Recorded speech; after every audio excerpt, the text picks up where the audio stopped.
નમસ્કાર વિદ્યાર્થી મિત્રો.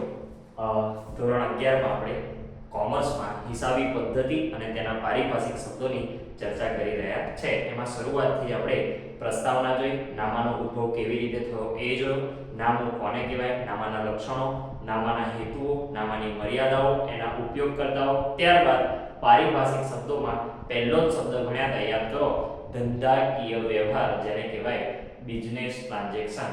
બે કે તેથી વધુ વ્યક્તિ વચ્ચે ધંધા માટે થતી વસ્તુ કે સેવાની રોકડ કે ઉધાર પરની લેવડ દેવડને ધંધાકીય વ્યવહાર કહેવામાં આવે છે.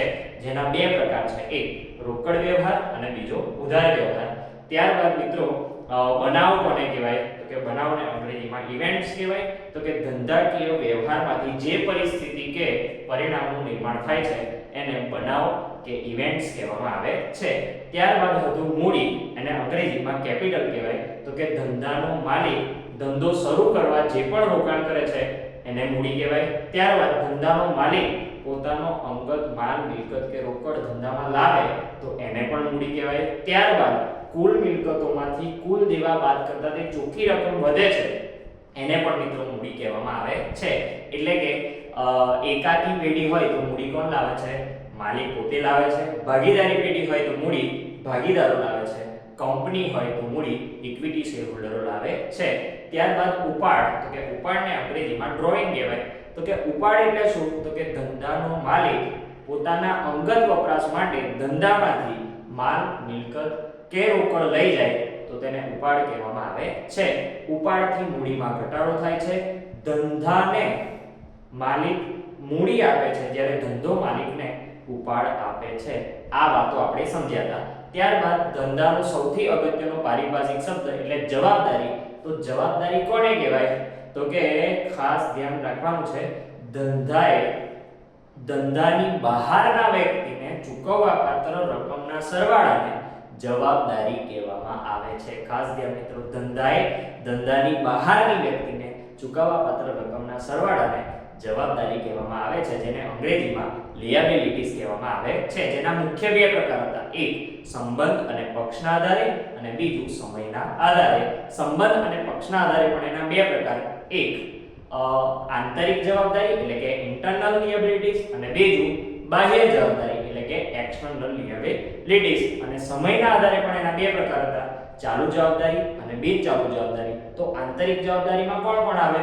ધંધો અને માલિક. બાહ્ય જવાબદારીમાં કોઈ ત્રાહિત વ્યક્તિ. ચાલુ જવાબદારી એટલે શું? તો કે જે જવાબદારીનો સમયગાળો 1 વર્ષ કરતા ઓછો હોય તો એને ચાલુ જવાબદારી કહેવામાં આવે છે. અને જે જવાબદારીનો સમયગાળો 1 વર્ષ કરતા વધારેનો હોય તો એને બિનચાલુ જવાબદારી કહેવામાં આવે છે. જવાબદારી એ ભવિષ્યમાં ચૂકવવાની હોય છે. જ્યાં સુધી જવાબદારી ના ચૂકવાય ત્યાં સુધી એ જવાબદારી અથવા તો દેવું જ રહે છે. આ બાબતો આપણે ભણ્યા હતા. હવે આજે પણ ધંધાનો સૌથી અગત્યનો પારિભાષિક શબ્દ કે જેના વગર ધંધો શક્ય જ ના બને તો એને કહેવાય મિલકતો, અને એને અંગ્રેજીમાં એસેટ્સ કહેવામાં આવે છે. ખાસ ધ્યાન રાખીશું મિત્રો, જે વસ્તુ, ખાસ ધ્યાન, ધંધાનો માલિક અહીંયા લખ્યું છે કે જે વસ્તુની માલિકી માલિક ધરાવતો હોય, ખાસ જે વસ્તુની માલિકી માલિક ધરાવતો હોય, એનું ઉપજ મૂલ્ય શક્ય હોય અને જે વેપારના ઉદ્દેશથી નહીં પરંતુ ધંધાને ઉપયોગી થવાના ઉદ્દેશ્યથી લાવવામાં આવી હોય તેને મિલકત કહેવામાં આવે છે મિત્રો. ખાસ ધ્યાન. બીજું કે એવી કોઈ પણ દ્રશ્ય કે અદ્રશ્ય વસ્તુ કે જેનું ઉપજ મૂલ્ય શક્ય હોય તો એને પણ શું કહેવાય? મિલકત કહેવાય છે. ત્યારબાદ મિલકત એ એવા આર્થિક સાધનો છે જે માલિકે ધારણ કરેલ હોય અને જેનાથી ધંધાને ભવિષ્યમાં લાભ થવાનો હોય તો એને પણ મિલકતો કહેવામાં આવે છે. સિમ્પલ વાત છે મિત્રો કે જે વસ્તુની માલિકી માલિક ધરાવતો હોય, રેડી ને, અને જેનું ઉપજ મૂલ્ય શક્ય હોય અને તે વેપારના ઉદ્દેશથી નહીં પણ ધંધાને ઉપયોગી થવાના ઉદ્દેશ્યથી લાવવામાં આવી હોય તો એને મિલકત કહેવામાં આવે છે. કેવી રીતે મિત્રો? માની લો કે આપણી કરિયાણાની દુકાન છે. હવે કરિયાણાની દુકાનમાં શું હોય?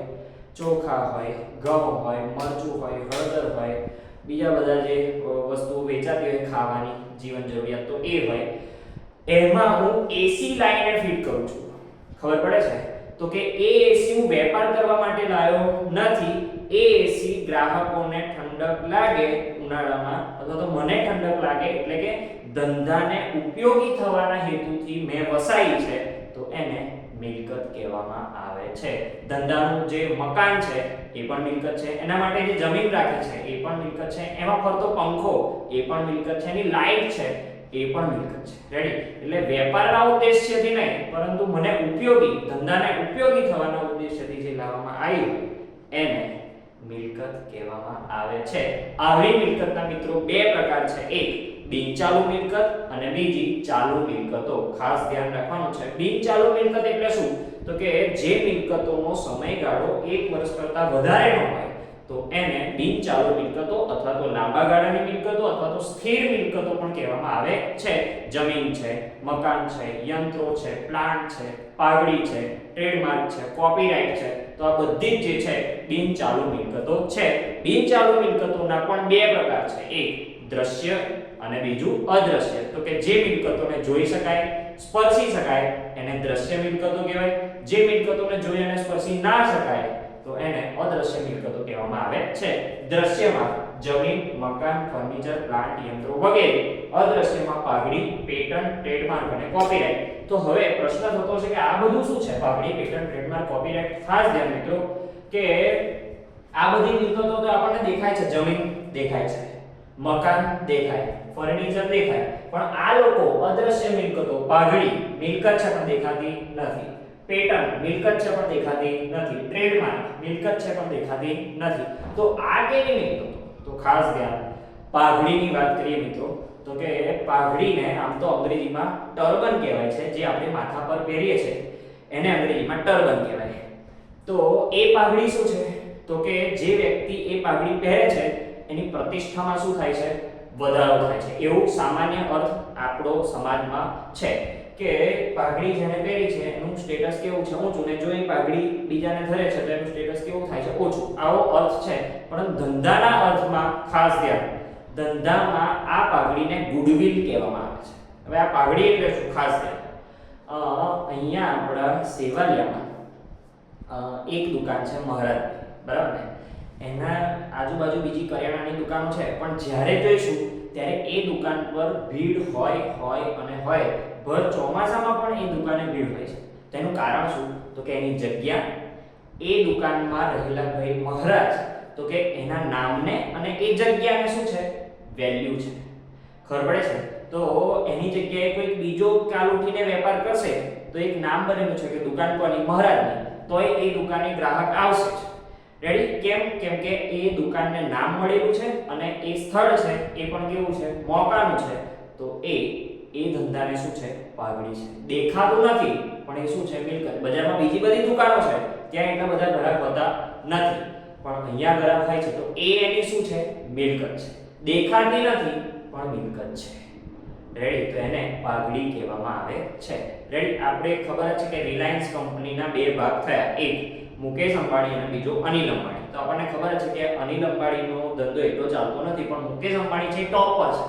તો એના નામને અને એના કામને વેલ્યુ છે, બરાબર ને? તો કે અડધો નફો તો એના કામને લીધે જ થાય છે કે ભાઈ મુકેશ અંબાણીએ જે વસ્તુ બનાવી છે એ જોરદાર જ છે, બરાબર ને? તો એને શું છે? પાઘડી છે. આપણે ટાટાની વસ્તુ લઈ લઈએ. રેડી ને? તો કે ટાટાની જે પણ વસ્તુઓ બને છે તો કે એ જોરદાર જ હોય છે, બરાબર? અને સામાન્યમાં સામાન્ય વ્યક્તિ પણ છે ગામડાનો, તો કે એ પણ ટાટાની વસ્તુ પર વિશ્વાસ કરે છે. તો કે એવું કેમ? તો કે એના નામને એક વેલ્યુ છે. તો એ શું છે? પાઘડી છે. રેડી? એટલે કે નાનામાં નાની પણ વસ્તુ જો બજારમાં બહાર પાડશે તો લોકો એને ખરીદશે. દેખાતી નથી પણ છે તો એને શું કહેવાય? પાઘડી. ત્યારબાદ છે પેટન્ટ.